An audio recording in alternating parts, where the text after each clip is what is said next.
भौतिकवादी महोदय अध्यात्मवाद को निरर्थक समझते हैं।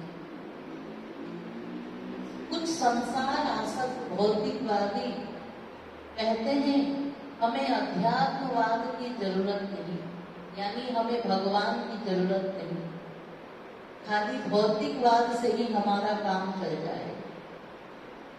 और कुछ अध्यात्मवादी ये कहते हैं कि हमें भौतिकवाद की आवश्यकता नहीं, यानी कुछ ज्ञानी लोग भी कहते हैं हमें संसार की आवश्यकता नहीं। दोनों एक दूसरे को निरर्थक मानते हैं। सही क्या है? सही ये है कि दोनों को दोनों की आवश्यकता है, क्योंकि हम लोग दो हैं। आप लोग कहेंगे हम लोग दो कैसे? एक आत्मा में, एक शरीर में।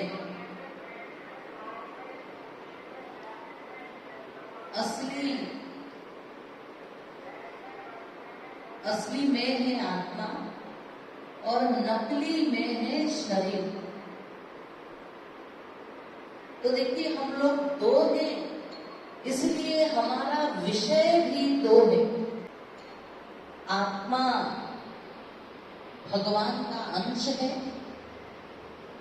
ये जीवात्मा भगवान का अंश है, इसलिए इसका लक्ष्य है परमात्मा।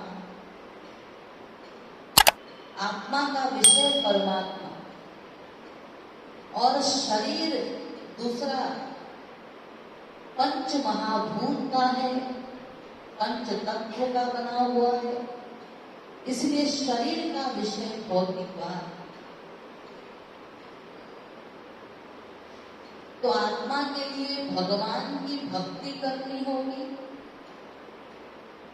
भीतर ठीक करने के लिए, मन को ठीक करने के लिए, और शरीर के लिए संसार की जरूरत है। पंचतत्व का बना हुआ ये शरीर है, इसलिए इसका विषय है भौतिकवाद। लेकिन अगर कोई कहे कि हमें अध्यात्मवाद की जरूरत नहीं, केवल हम भौतिकवाद में ही रह जाएं अगर, तो क्या मिलेगा? मान लो किसी देश का गवर्नमेंट देश के हर नागरिक के लिए मकान, दुकान, पैसा, रुपया सब दे देगा, तो क्या ये भौतिक विषय को पाकर व्यक्ति संतुष्ट हो जाएगा?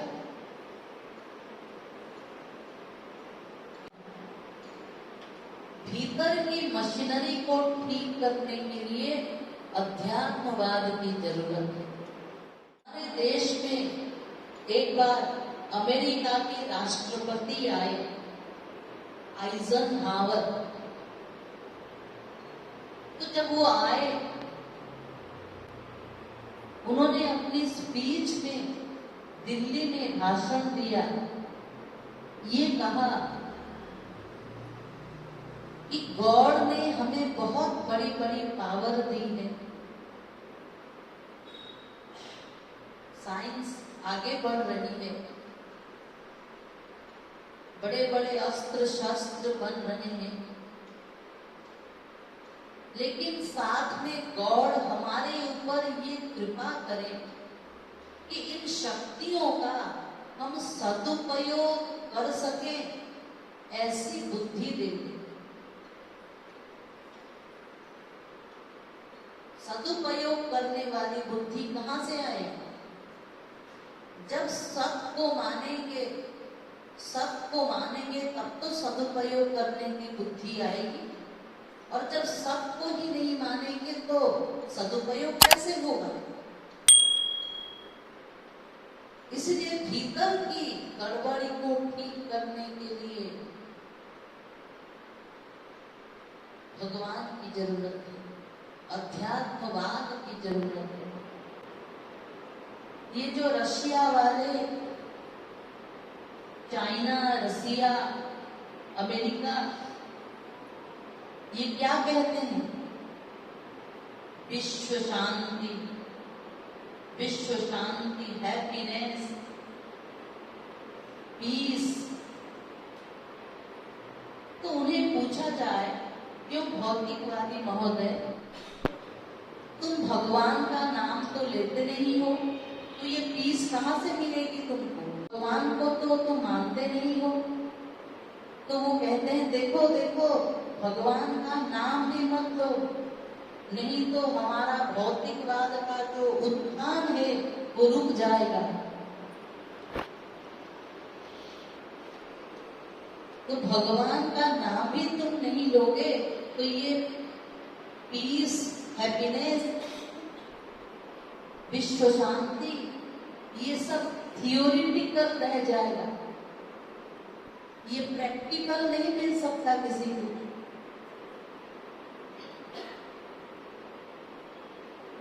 बड़े बड़े पॉलिटिक्स में क्या कहते हैं? भ्रष्टाचार बंद करो, भाईचारा रखो, घूसखोरी बंद करो। तो ये बंद करो करो करो, चपरासी से लेकर प्राइम मिनिस्टर तक भाषण दे रहे हैं, ये करो वो करो। लेकिन ये भी बताइए साहब कि करें कैसे? उन्हीं से पूछा जाए कैसे करें? तो कहते हैं ये अच्छी बात है इसीलिए करो। अरे अच्छी बात है, ये तो हम बचपन से सुनते आ रहे हैं, माँ से, पिता से, टीचर से। झूठ नहीं बोलो, चोरी मत करो, बचपन से सुनते आ रहे हैं। लेकिन एक भी आदमी ऐसा है क्या जो झूठ ना बोलता हो, जो चोरी ना करता हो?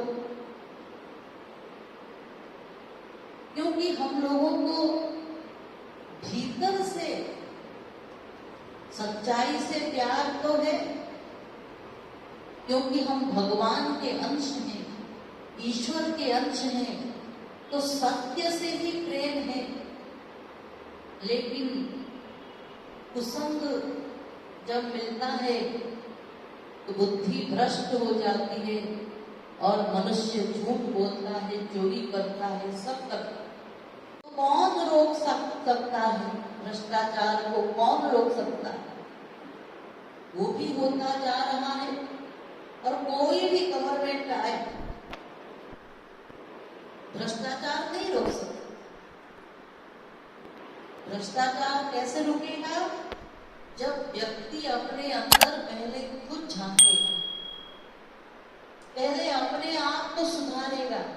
और वो सुधार कैसे होगा? अध्यात्मवाद के द्वारा। मन को पहले ठीक करो, तब जाके आचरण सही होगा। पहले हमारे देश में ऐसा समय था कि कोई चोरी करने वाला नहीं रहता था, घरों में ताले नहीं लगते थे, कोई झूठ बोलने वाला नहीं था। और आज क्या हाल है? आज ये हाल है कि बड़े बड़े बैंकों में जहां फौज तैनात है, बड़े बड़े पुलिस लगे हैं, तो भी बैंक में चोरी हो जाती है, बैंक के लॉकर से चोरी हो जाती है।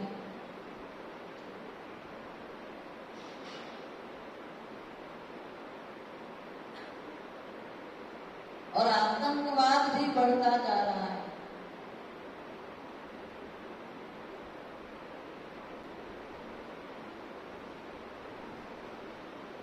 छांदोग्य उपनिषद में बताया गया है, नमेस्तेनो जनपदे न कदर्यो न मध्यपः हमारे देश में पहले शराबी नहीं रहते थे, शराब नहीं पीते थे लोग, चोरी नहीं करते थे, झूठ नहीं बोलते थे। सतयुग वगैरह में, सतयुग की बात हम सुनते हैं, तो अगर कोई एक बार झूठ बोला तो उसको फांसी पर लटका दिया जाता है। गलती करने पर बहुत बड़ी बड़ी सजा मिलती थी। तो इसलिए भौतिकवाद में ही रह जाएं, इससे हमारा काम नहीं चलेगा। हमें अध्यात्मवाद की आवश्यकता है।